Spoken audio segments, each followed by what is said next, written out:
On July 8, beneath the weight of history and the glow of polished mahogany, President Donald J. Trump did something unexpected, even by his standards. As his cabinet members began to rise from their seats after nearly 2 hours of intense deliberation, policy talk, and political vision casting, he didn't head for the exit. He didn't wave them off with a smile and a handshake. No, he stood, paused, and took on a new role, Docent-in-Chief.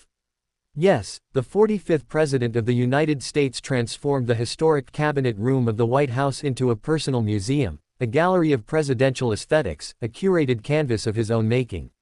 And with a wave of his hand, he began a spontaneous, impassioned tour of the artwork, the furnishings, the artifacts, each one selected, he said, with vision, purpose, and patriotic flair.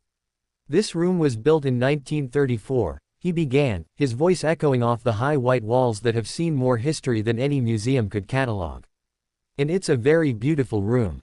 A very important room. But, frankly, when I came in, it was, let's just say, not what it could be.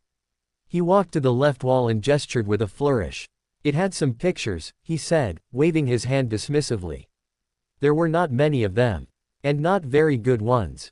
It was tired. The energy, low. And so began his campaign to revitalize not just the policies of a nation, but the very room where decisions of war and peace, economy and security, diplomacy and governance are made.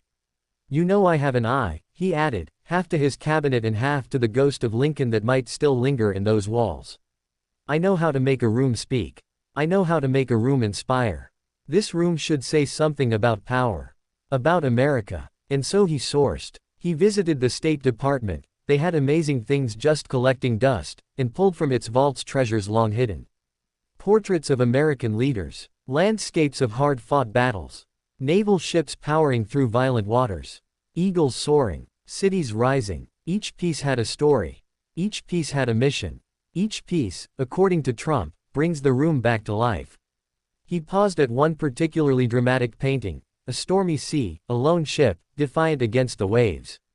That, he said, is America. That's us. That's what we're doing right now. Through the storms. Through the lies. Through the fake news. We sail forward. And his cabinet watched, some bemused, some inspired, as he moved from painting to painting, sculpture to sculpture, even commenting on the new chairs we upgraded. Much better support. Much more presidential. And the light fixtures, very important. Lighting sets the mood. It sets the tone. This room needs power lighting. He paused once more, returning to the elliptical mahogany table.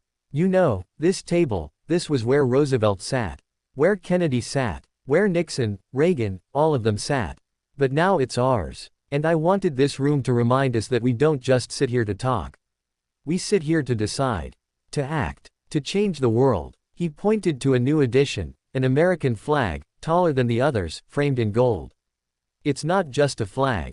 It's a statement. Every time we meet, I want that flag in your line of sight. Because that's who we serve.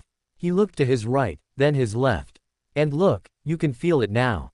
The energy's better. The room is sharper. Stronger. It reflects strength. It reflects winning. And then, with the ease of a practiced guide and the certainty of a man who sees aesthetics as politics, he concluded, this is more than redecorating. This is branding America again. We have to show strength in every corner. Even in the rooms where no cameras go. Even here. For some, it was theater. For others, it was vision. But, for Trump, it was both. Because to him, the room mattered. The art mattered. The message mattered. The cabinet room wasn't just a workplace. It was a stage for decisions. A backdrop to history. And in typical Trumpian fashion, he had left his mark. He didn't just remodel a room. He remade a symbol. And whether you agreed or disagreed, supported or opposed, one thing was certain, the cabinet room would never be quite the same again. Because now, it didn't just whisper power. It shouted it.